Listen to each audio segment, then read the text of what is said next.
Now, our old friend Ron Reid is going to be presenting a very important program today. It's a great violation of the Bill of Rights. It was prepared by Jerry Meyer to remind us what we stand to lose if we don't keep a vigilant focus on our rights. If we forget the injustices that have come before when we dropped our guard. Jerry is undergoing eye surgery and can't be with us today, so Ron is going to be taking his place. Come on up, Ron.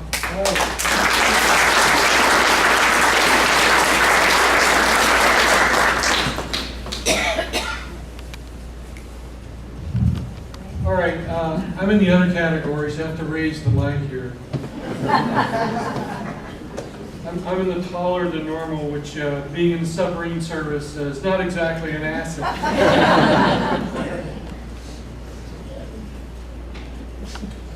First of all, I'd like to thank Jerry for putting together this presentation.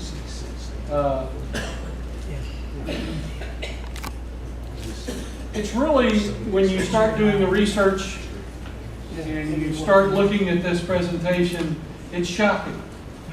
It is shocking that this country that prides itself on freedom, that was founded on freedom, can so easily and effectively remove those freedoms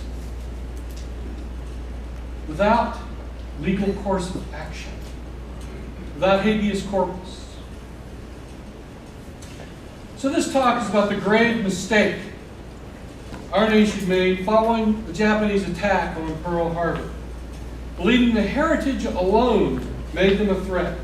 Tens of thousands of Japanese Americans were forcibly relocated to internment camps without due process of law, effectively suspending the Bill of Rights. The Japanese arrived here in the 1800s. Like many immigrants, they sought to escape economic struggles of their homeland and forge a better life for themselves and their families in the New World. Many bore the yoke of indentured servitude as repayment for their passage, de facto slavery. Over time, their success in business, especially in agriculture, combined with their stark religious and cultural differences, generated envy and distrust amongst their generally white neighbors. Dorothea Lange, famous for her Depression-era photos, was hired by the government to record the internment of the Japanese Americans.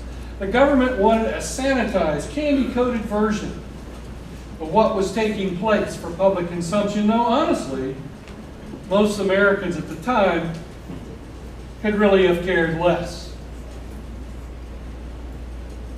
Dorothea, however, documented what she saw. She recorded the true story, all of which was suppressed during the war. I ask you to consider recent events and actions taken by our government as you listen to this presentation.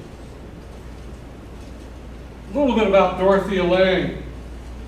Whenever I see this picture of Dorothea, it reminds me of Amelia Earhart. She was a pioneer in her own right. Not just a female photographer in a profession dominated by men, but because she took on sometimes tough, sometimes controversial subject matter with rare insight and courage. She was also a master at her craft, as you will see as the presentation moves forward. A little background. In the 1930s, the farmers of the Midwest were hit by the double whammy of the Depression and the Dust Bowl. Farmers did not realize that the land of the American plains was held together by a fragile root system. Utilizing the same farming techniques that they used in the East and the South, they tilled huge tracts of land, leaving it open to the scorching heat and dust and wind of the summer. The result was creation of immense dust storms that sometimes reached as far as the East Coast. With their land blowing away, thousands of farmers flooded into the west of California looking for any kind of work. But there were not enough jobs available to employ the thousands of seekers. Unfortunately, the avalanche of people desperate for any kind of work set off a backlash against Mexican immigrants. Mexican workers had traditionally done the stoop labor of California agriculture as the first stop in a regular pattern of harvesting crops across America. But now they were stopped at the border and in some cases returned to Mexico. The newly established Farm Security Administration was one of the New Deal programs charged with developing programs to help farmers and tenant farmers who have been driven from their land. To show what they were up against, the Farm Security Administration hired Dorothea Lange and a number of other photographers to document what was happening on the West Coast. They were paid $4 a day. The Depression was at its peak when Dorothea Lange drove to California migrant camp and found 32-year-old Florence Owens Thompson and her children. The vegetable crop on farms around the camp had frozen out, and Thompson and her children were living on what they could salvage from rotting vegetables. Dorothea asked if she could take her picture and caught what has become one of the most famous pictures ever taken.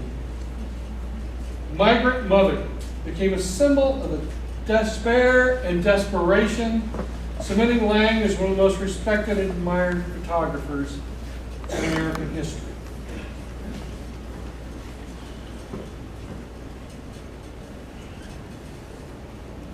December 7th, 1941, a date that will live in infamy as the Empire of Japan attacked Pearl Harbor. The next day, Congress declared war on Japan, and America was at war, a fight the entire nation wanted to avoid. The backlash against Japanese Americans, particularly in California, which had by far the largest population of any state, although Hawaii had the largest by percentage, was swift. Banks would not cash checks from Japanese Americans. Insurance companies canceled policies. Milkmen and grocers refused to sell or deliver to them. The day after the attack, President Roosevelt ordered the arrest and detention of all Japanese Americans on the custodial detention list. The list was created by the FBI, the Department of Justice, and the Armed Forces in 1939, after the start of hostilities in Europe. The Japanese, of course, had invaded Manchuria in 1931 and was actively pursuing an expansionist agenda in Asia. Using a blanket warrant, FBI rounded up some 5,000 Japanese community leaders on the West Coast, an additional 2,000 community leaders in the American territory of Hawaii, putting them in municipal jails until they could be moved to camps run by the Department of Justice. Over 2,000 people of German and Italian ancestry, most of them with ties to nationalist or fascist organizations in this country, were also arrested. All of these without due process. These camps were heavily regulated and confining, similar to those used for the incarceration of criminals.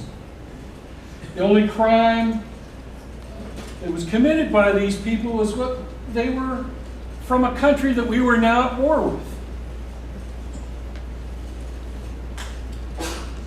On February 19th, 1942, President Roosevelt signed Executive Order 9066, authorizing the relocation and incarceration of everyone of Japanese ancestry on the West Coast.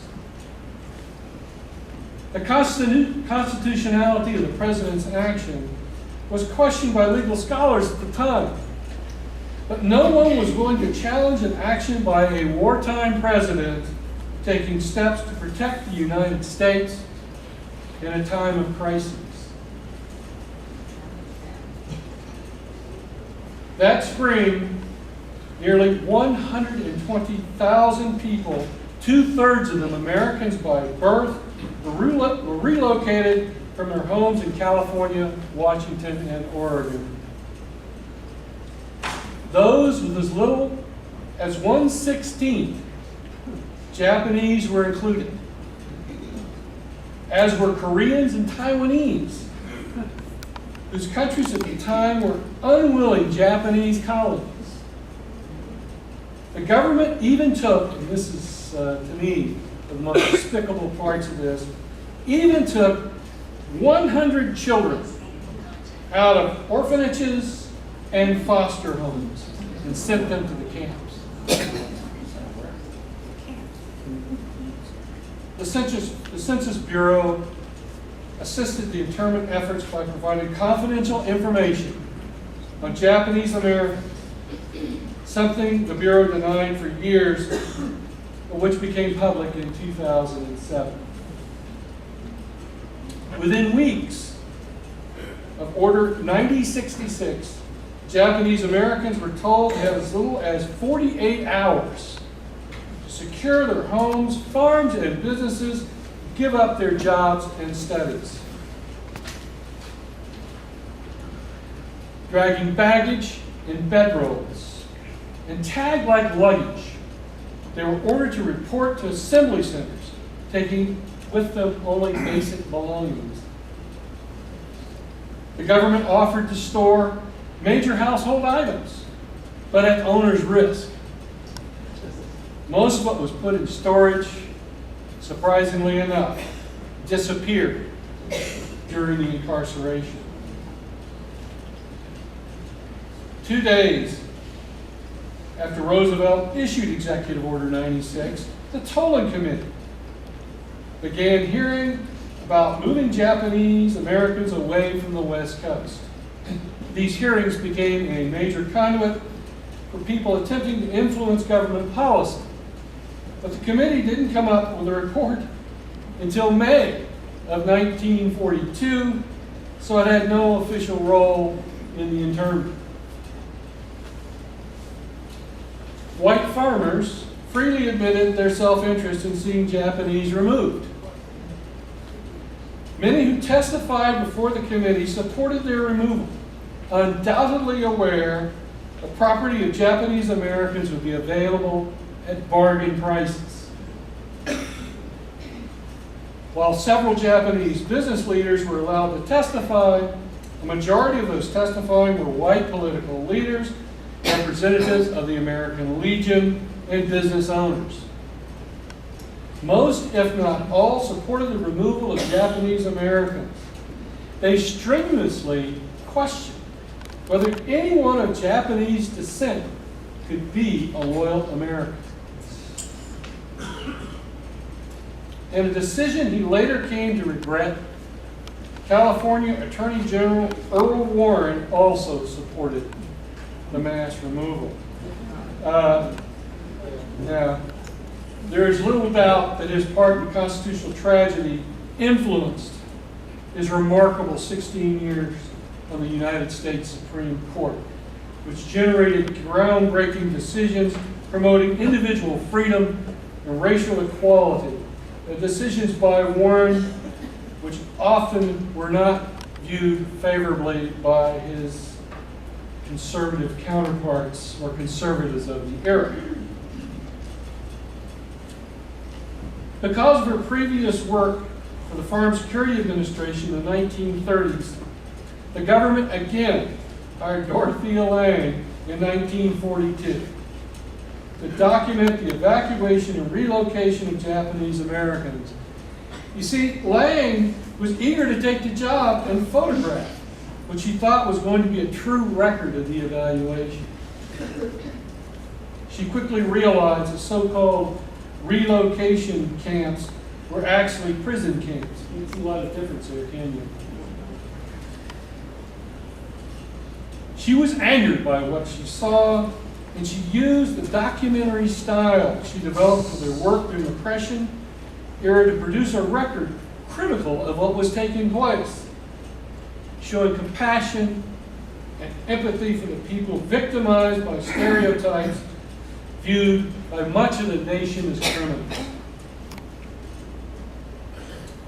When Lang's pictures started to arrive, military commanders quickly realized their hiring mistake and confiscated all of her work. The pictures were retained by the War Relocation Authority until the organization was disbanded in 1946, then deposited into the National Archives.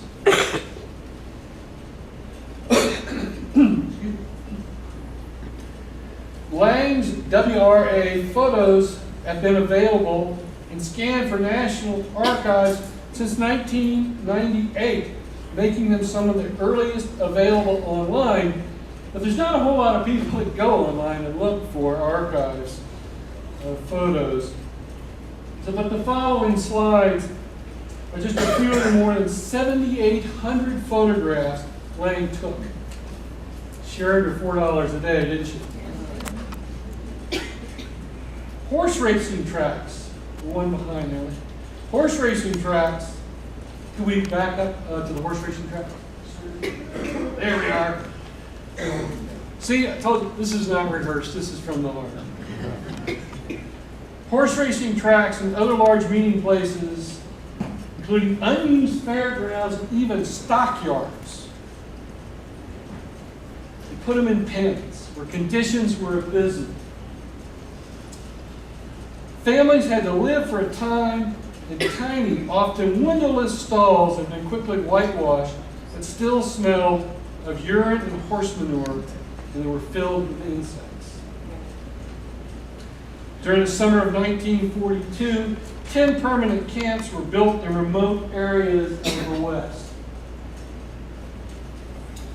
Buildings were thrown up by civilian contractors using designs for military barracks. They were not all at all suited for family living.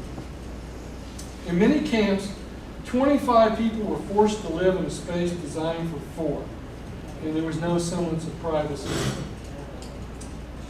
Most of the buildings were simply tar paper covered barracks with no plumbing or cooking facilities. And if you could just hold on this one for a minute. Oh, right, hold that for a second, sir. Thank you. The Hart Mountain Recreation Center in northwestern Wyoming was surrounded by barbed wire, with unpartitioned toilets, cots for beds, and food budget of 45 cents a day. Now, what do you think is going through the minds of these children staring out in this barbed wire? Thank you, Nick. Because of the locations, the occupants of the camps were subject to extreme heat in the summer and extreme cold in the winter. All of the camps had armed guards, and there were documented reports of residents being shot by guards as they tried to walk out of the fences. There's 7 known people who were killed. And no one had given any thought or allocated money to educate the 30,000 detained children. Buildings put into use were essentially prison blocks, overcrowded and unbearably hot in the summer. The Rohr camp in Arkansas at one time had 2,400 students and only 45 certified teachers, a 53-to-1 ratio. In most camps, the day started with a Pledge of Allegiance by all the camp occupants, not just the students. And in spite of the miserable conditions, the Japanese Americans formed many sports teams. Both men and women participated, and sometimes the baseball teams were allowed to travel to other camps to play. Just Americans. One of the most incredible parts of the story of the incarcerated Japanese Americans in World War II was their service in the military. The 442nd Regiment, Regimental Combat Team, was an all-Japanese unit, made up mostly of volunteers from the internment camps. In June 1944, it was deployed to Europe, where it fought in 8 major campaigns in France, Italy, and Germany.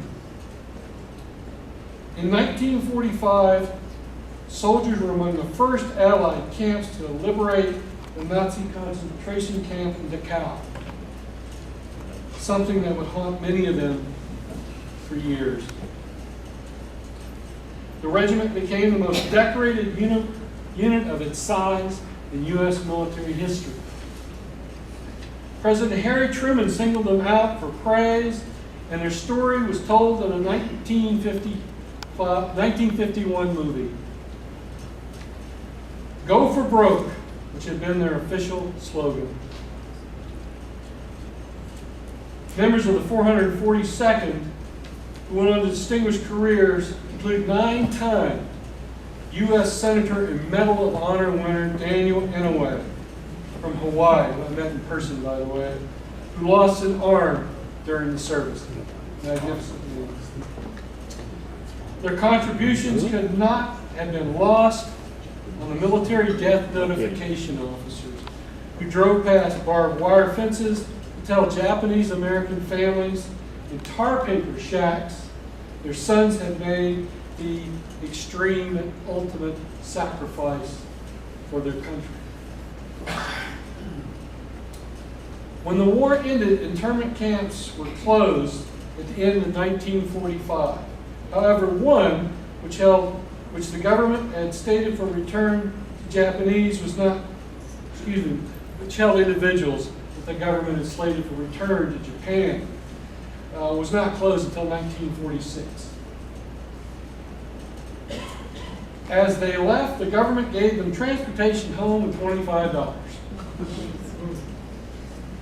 Home had little meaning, as many of the internees had no home to which they could return to, having disposed of their properties and homes and property for a fraction of its worth. Much of the personal property was gone.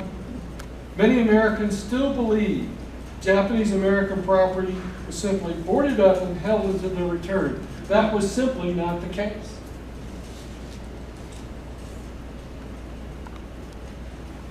Hold on that one moment. When they returned, they encountered populations still seething with resentment. Violence and hostility, gunshots, fires and explosions were aimed at their homes, businesses, and places of worship.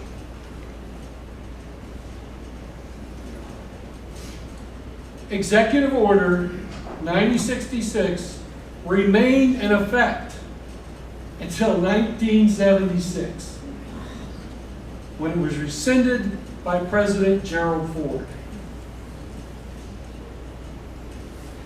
President Ronald Reagan in 1988 signed the Civil Liberties Act, apologizing to Japanese American internees, offering $20,000 to the camp survivors. One of the many books about this period was written by former Supreme Court Justice Tom C. Clark. He had represented the Department of Justice in the so-called relocation. His book, written in 1992, is titled Executive Order 9066, the internment of 110,000 Japanese Americans during World War II. In the epilogue, he wrote, "The truth is, as this deplorable experience proves, the Constitution and laws are not sufficient of themselves. Despite the unequivocal language of the Constitution of the United States, that the writ of habeas corpus shall not be suspended, and that despite the Fifth Amendment's command that no person shall be deprived of life, liberty, or property without due process of law, both of these constitutional safeguards were denied by military action under Executive Order 9066. The great misfortune of the Japanese Americans was looking like the enemy.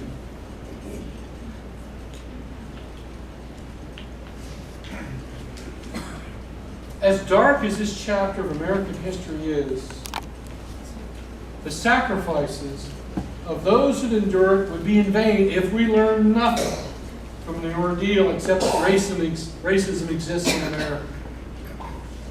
Although racism played a role, particularly at the local level, overriding concern among federal officials was a fanatical display of nationalism and devotion to the emperor, observed by American consulates, and reports received, particularly from the British and Chinese, concerning the savagery and cruelty exercised by Japanese forces in their conquests. American officials were well aware of the rape of Nai King in 1937. Over 300,000 men, women, and children were raped and killed. Now, I'm not trying to justify the internment of over 110,000 Japanese Americans, far from it. But we cannot ignore Japanese savagery and destruction of the U.S. Pacific Fleet, leaving the West Coast open for